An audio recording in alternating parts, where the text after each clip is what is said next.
everyone, and welcome to the 11th of 72 videos on the Rose 72 Etudes. We've reached number 11 of the 40 Etudes, and this etude focuses a lot on your staccato.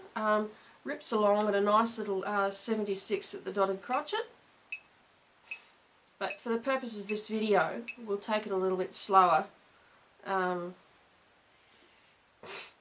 We'll take it at 69.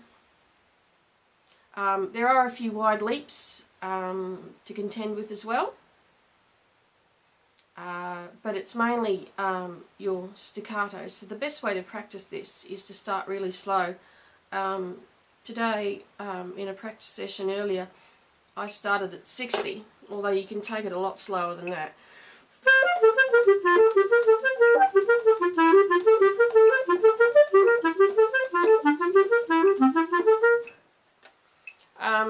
So that'd be the first method of practice. But you can also do what's called, well, what I call double staccato, which allows your, because it's really hard to coordinate your fingers with your tongue, and I do a lot of repeated note scales to coordinate the fingers and the tongue. Basically, I get the tongue fast enough to move with the fingers. But what you can do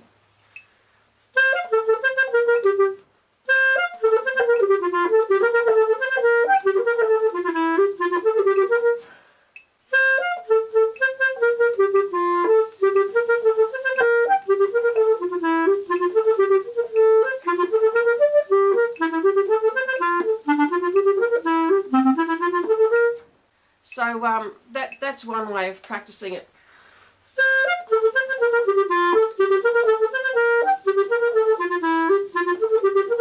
Because it reduces the time needed to snap the fingers into place to come with it, to coincide with the tongue. So the main difficulty aside being the tonguing, you also have some nasty bits. About halfway through the piece, you'll see on the screenshot,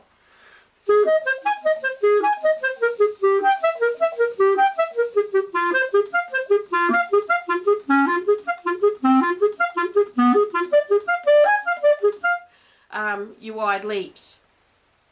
Now on the first bar of the 1, 2, 3, 4, 5, 6, 7th line, I use the long B flat. It saves you having to scrabble around.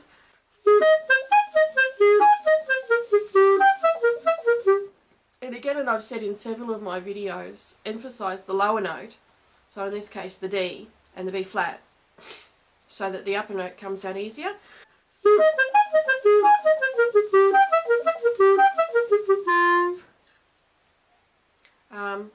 Makes it a lot easier. And then 3 lines from the end, you've got what I call a split melody.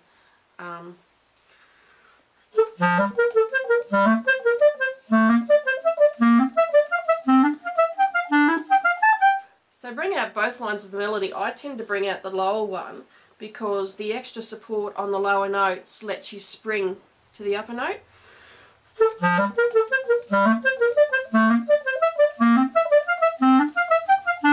And you can probably see a little bit of compression around my enormous gut. Yes, I'm overweight, people. I know. You might notice that I do give it a little bit of help. I'm not contracting my diaphragm. I'm using the intercostal muscles, which are, you know, probably below this fat somewhere.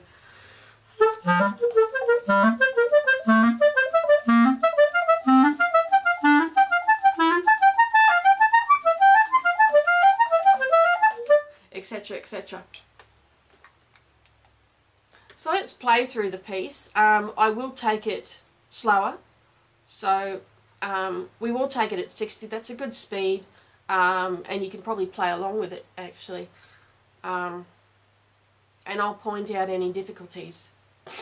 Good thing about this piece is it follows the broken chords quite a lot. You've got so you've got the G major scale in thirds, and then again in the thirds. But in the third bar of the second line, going for a couple of bars,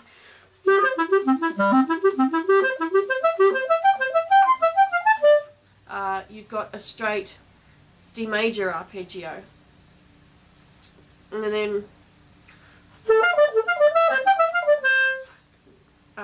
in the fourth line. And then it gets a bit interesting later on. You've got a B flat major in the 1, 2, 3, 4, 5, 6, 7th line, going to a D7, and then G minor, and then E flat to G minor, and then you've got your diminished C7, your diminished 7th on the C sharp,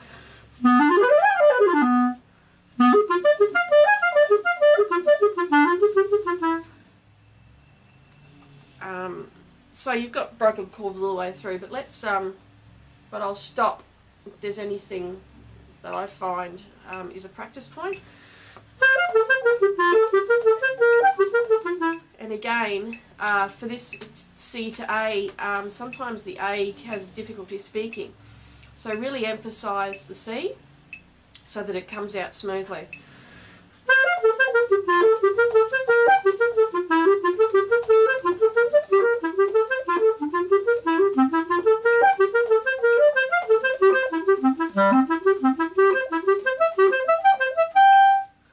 So there you've got your D major arpeggio.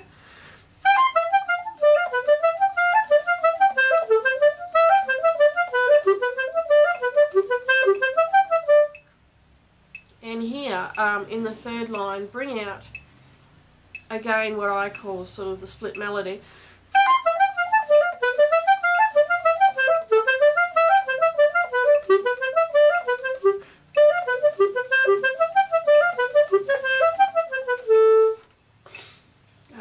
And then you continue on your merry way with broken chords and scales and thirds.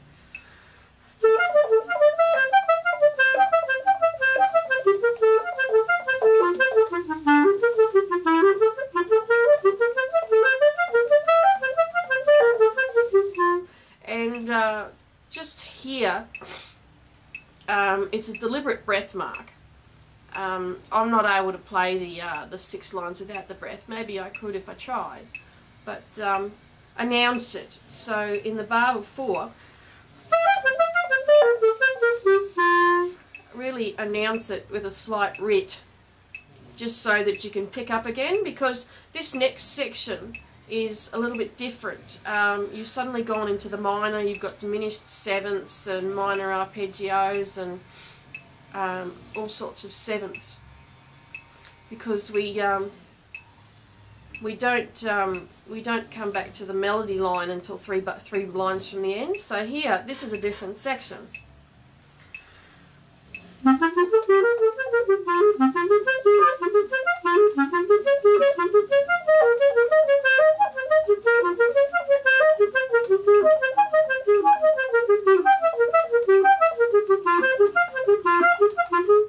I'll take a breath here.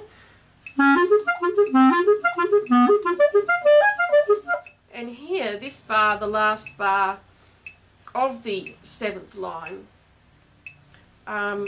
really be aware of the lower note. And linger on the note, put a slight tenuto on that.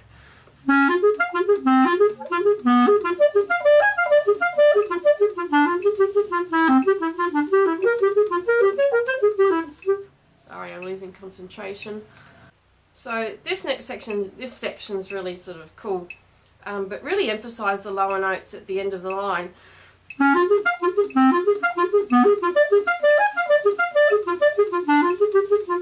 And here we're eventually coming back to the major.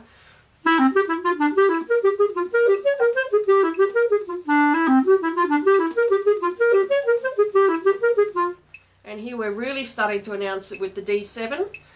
And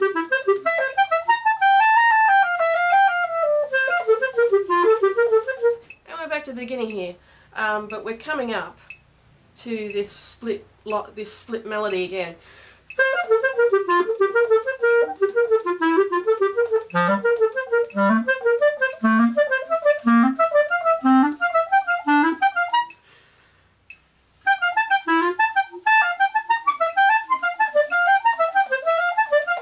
So make it interesting.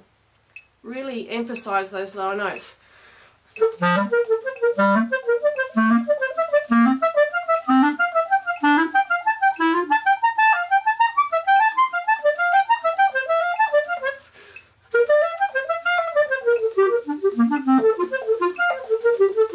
And here it's just a straight G major broken chord, which has been there for a while.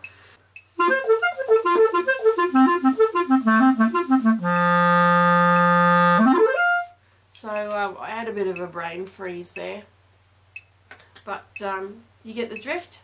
Now enjoy a full performance of the Etude.